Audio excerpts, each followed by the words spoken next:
If you saw my video on the 8 super signs, then you know that I mentioned Planet X. But we didn't talk much about it, so we're going to take a couple of sessions to talk about Planet X.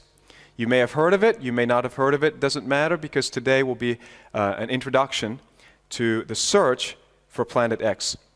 I'm going to cover a lot of biblical events without going into any explanation or details. So I am assuming that you have some knowledge and foundation of biblical events. If you don't, you can catch up using the curriculum that we've taught in our church twice now, the 4,000 years of history, and it takes you from creation to Christ in 12 hours. And the reason we do that is because it's impossible to understand the end without the beginning. It's impossible to understand prophecy without history. So this is history that God has given us, and it's relevant. It helps us to understand eschatology. Okay, why should Christians care about Planet X?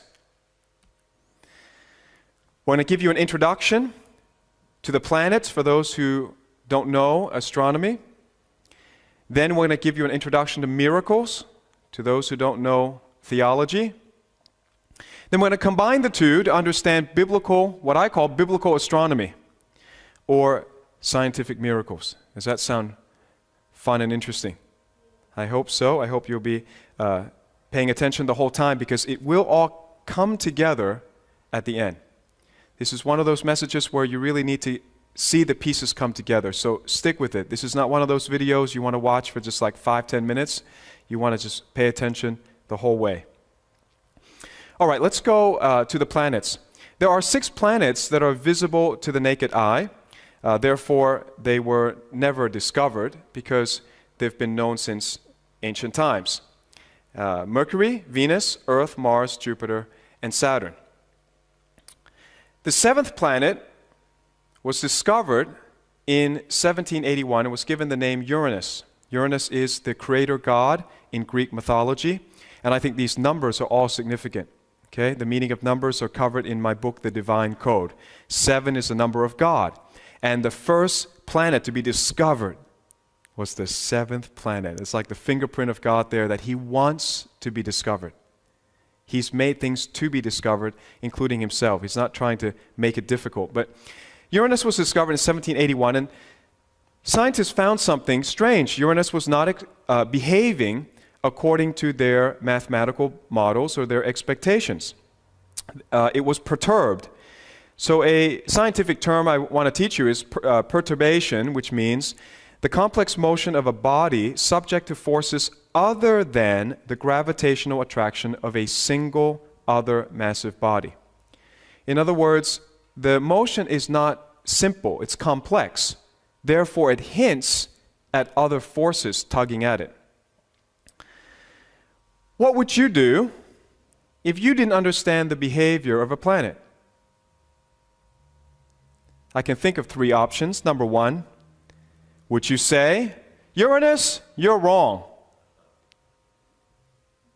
Or you could say, our model based on Newton's law of gravitation is wrong. Our assumption is wrong, which may be true, because now people are opening up to the idea that the strong force in the universe is not gravitation. We've always known that. But the electromagnetic force is much stronger, and so we live in an electric universe, not a gravitational universe. So maybe the model is wrong. Or we say, third option, the model is right. Newton's law of gravitation is basically right, and this suggests the mass of an unseen planet.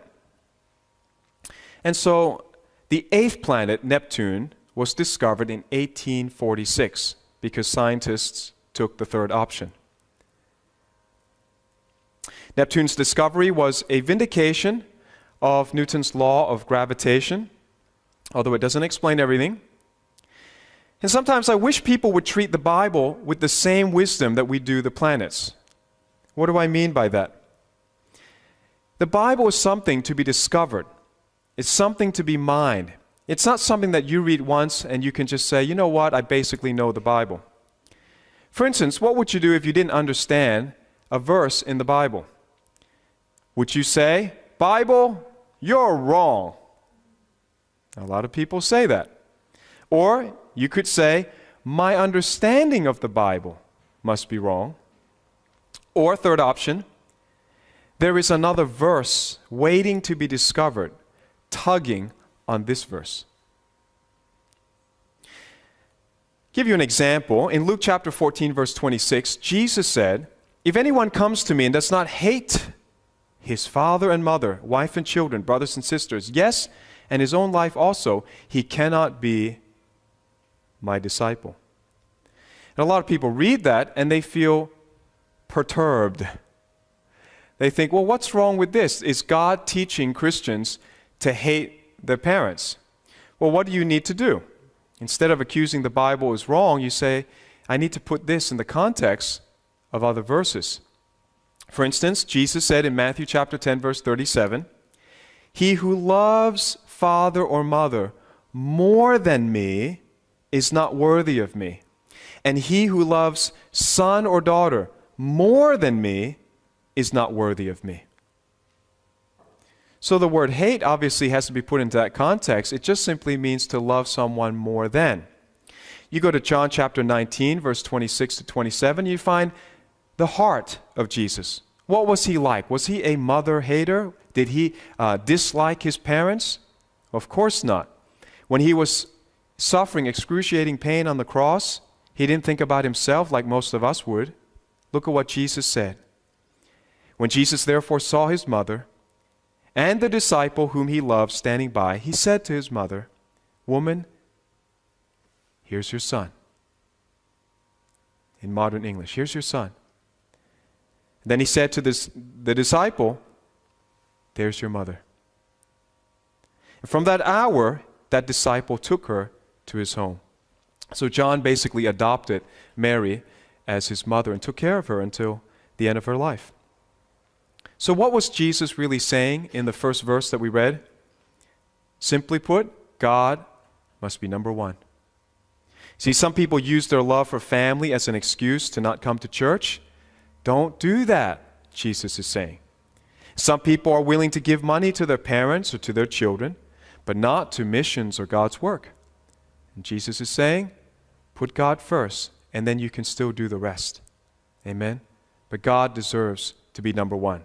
Can you say amen? Amen. Good. All right, so Neptune's orbit, once they discovered Neptune, also had perturbation, which led to the search for the 9th planet.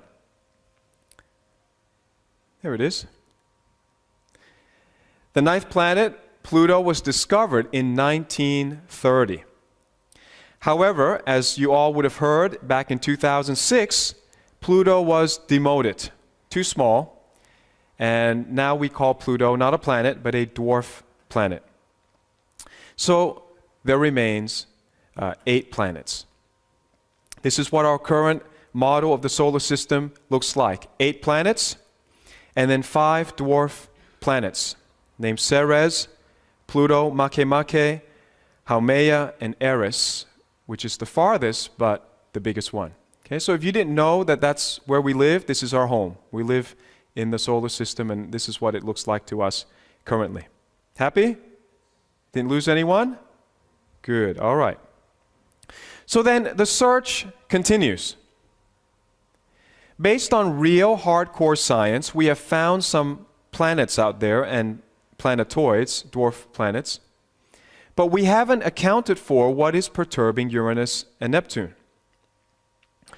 So we sent out Pioneer 10 on the 3rd of March 1972, I believe to find out this extra body. They say the mission was to study the outer solar system. Unfortunately, we lost contact with Pioneer 10 on the 23rd of January 2003, so it's gone. Battery's out. We then sent Voyager 1 on the 5th of September 1977, and it actually entered interstellar space on the 25th of August 2012. So we've got something, the farthest thing out there made by man is Voyager 1. Interestingly, that this time when we sent it with a golden record to communicate with aliens. So for those of you who don't believe that NASA and these guys have an alien agenda, you got to ask yourself, why did they send a record made of pure gold with a message for extraterrestrial life? And they did it again with Voyager 2, which was sent a few days earlier on the 22nd of August, 1977. It was sent before, but it's called Voyager 2. Why is that? Because they knew it would move slower. So Voyager 1 has overtaken Voyager 2. Now slow, by the way, how slow is slow? Voyager 2 is traveling very slow at 15 kilometers every second. Think about that. It's mind-boggling. Voyager 1 is traveling at over 17 kilometers per second. So every time I go like this, it's just gone phew, another 17 kilometers. And it also carries a second golden record to communicate with aliens. We're not making this stuff up. So Voyagers 1 and 2 are out there in this trajectory. And according to military sources, President Eisenhower, in his second term in office, was briefed about the existence of the 10th planet. And Pioneer 10, Voyagers 1 and 2 were sent to triangulate the location of Planet X. This is not something that we alone are aware of. Back in 1983, there was news. New York Times is, the biggest newspaper at that time. And they reported on the 30th of January, 1983, something out there beyond the farthest reaches of the known solar system seems to be tugging at Uranus and Neptune. The force suggests a presence far away and unseen, a large object that may be the long-sought Planet X. Washington Post says, mystery heavenly body discovered. Actually, they made an announcement that they discovered this. It's kind of like a slip-up, because after they said this, it just vanished. The news vanished. But this is what it says on the 30th of December, 1983, a heavenly body possibly as large as the giant planet Jupiter has been found in the direction of the constellation Orion by an orbiting telescope aboard the U.S. infrared astronomical satellite. It's very important that it's an infrared because it's a dark planet, so it's hard for everybody to find. Infrared telescopes can find them. Now, this is Dr. Jerry Neubauer of the Jet Propulsion Laboratory. He's quoted as saying, all I can tell you is, we don't know what it is. And after this statement, the news of it just disappeared. But it keeps resurfacing. This is the National Geographic says new planet found in our solar system, ? Reported on the 11th of May, 2012. Just a few days ago, just as I was preparing this, I thought, man, confirmation, because two news articles came out. Number one, InfoWars, Alex Jones interviewed Bob Fletcher. And when I quote newspapers or internet sources, I'm not endorsing everything they say. I'm just saying it's in the news. Alex Jones interviewed Bob Fletcher, the investigative reporter who uncovered weather control technology back in 1985 when nobody believed that that was possible. Now we know China used weather control technology to keep the rain away from the Olympics. Right? So there are things going on which a good reporter would be able to find, but at the first, revelation of it, it just seems absurd, it seems ridiculous, but now it's not. Well, the same investigative reporter now says that he believes Planet X is coming back and the U.S. government is actively preparing for it. And this was quoted on the 23rd of September. So you can just count the days, only a few days ago. All right, also on the same day, I don't know why, but it just happened this week. 23rd of September 2013, documentary filmmaker Bart Sibrel wrote, I was first told about Planet X by a high-ranking source at NASA in or about 1989. Now let me read you a quote from what Bart says. And we're in touch, actually I'm in touch with these reporters, the astronomers. I've actually been communicating with them. So I'm getting this information firsthand. Bart said, they said, this is the NASA source, its dramatic gravitational effects would cause apocalyptic disasters upon the entire Earth. The planet is pitch black and near the temperature of absolute zero, requiring very specialized infrared satellites to be observed, which only the U.S. government owns, or, you know who else owns it? The Vatican. And they call it the Lucifer Infrared Telescope. Well, why did the Pope call the world's best and privately owned infrared telescope Lucifer? Because it was specifically designed to track Planet X, whose nickname is Lucifer. What does Lucifer mean? It means the day star. Well, what's a day star? It's a star that you can see in the day. So they're looking for something that won't be trackable through normal telescopes, but when it gets close enough, it's going to be able to be seen during the day. It's also called the Great Dragon, right, or the Destroyer. Hints of Planet X approaching? Well, we know that right now, this is what we know. The magnetic poles are moving at about 600 feet per day, unprecedented. Something is disturbing it. There are unpredictable comets and asteroids thrown out of their normal orbits. If you don't know, there were two bright meteors yesterday in America and Canada. And they never gave any warning. It just boom, came. You know, if it actually landed, then it would be too late. There are increasing earthquakes caused by a tugging at Earth's crust. If you don't know that Yellowstone is one big gigantic volcano waiting to erupt, that's what it is. It's a national park in America, and for the first time there have been 3 swarms consecutively. The guy who's been studying this for 50 years says he's never seen anything like it. Just happened last week. Sinkholes, all right, are appearing everywhere.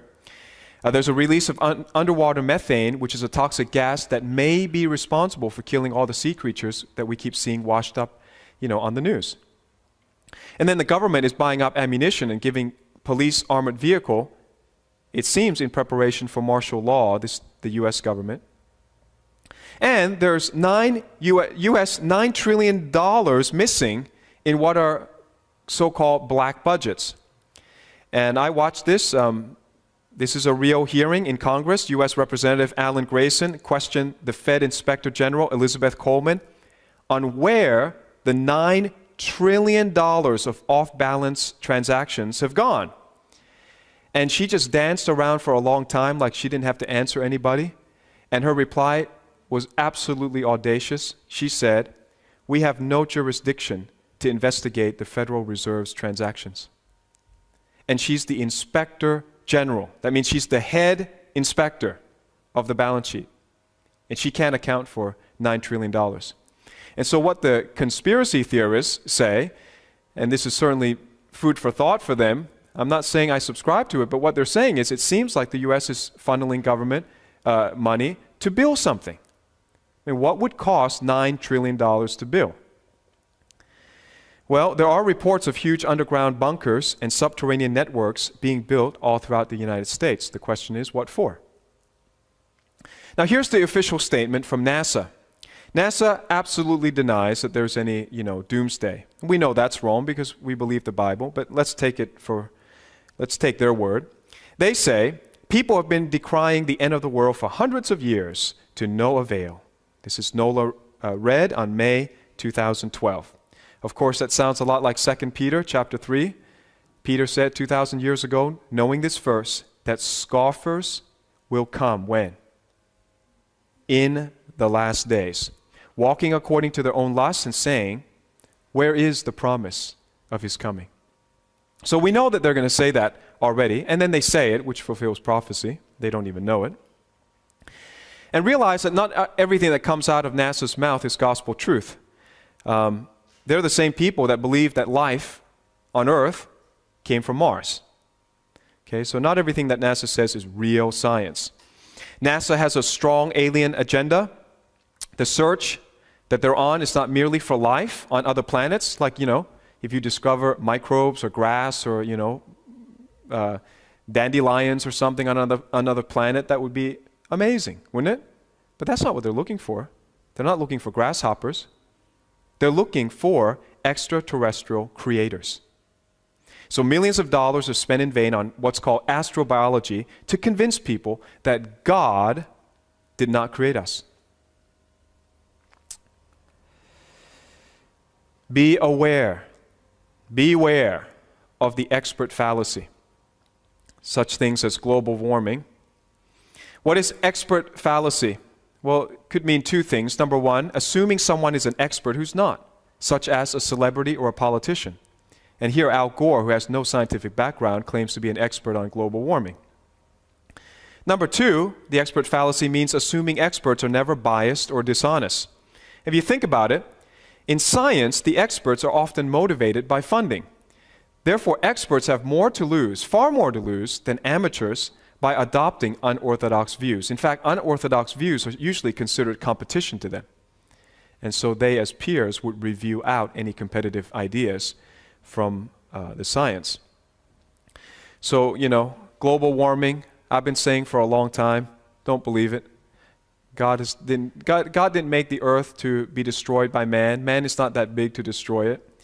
But finally in the news, look at this, 30th of March, 2013, Mail Online. Government's climate watchdog launches astonishing attack on the Mail on Sunday for revealing global warming science is wrong. Listen to this, 8th of September, 2013, The Telegraph. Global warming? No, actually, we're cooling. And that's what we're finding out right now, is the temperature of the earth is actually cooling. So what happened? So they changed global warming to climate change. Well, what does climate change mean? There's always climate change.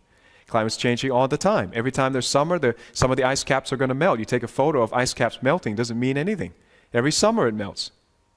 But you know that now there are more ice in the North Pole than ever before? More ice is forming. Well, they have a hard time now giving us the carbon tax, right? So we repealed it, because it's an expert fallacy. It's just absolutely wrong. The whole world, John said in 1 John chapter 5, verse 19, the whole world lies under the sway of the wicked one. Unless you read the Bible or come to a church that teaches the Bible, you probably believe more lies than you would care to admit or examine. So NASA, let's take a look at this. NASA definitely denies that anything is coming, and, they don't believe in a doomsday. And by doomsday, by the way, I'm not trying to scare you. The earth is not going to be destroyed. Jesus is just going to come back and get rid of sinners. That's a good thing. All right, so evil will end on the earth, but the earth will always continue forever and ever. And we who believe in Jesus will continue with him. Amen? But today, there are thousands of amateur astronomers and privately funded astronomers who can surpass NASA.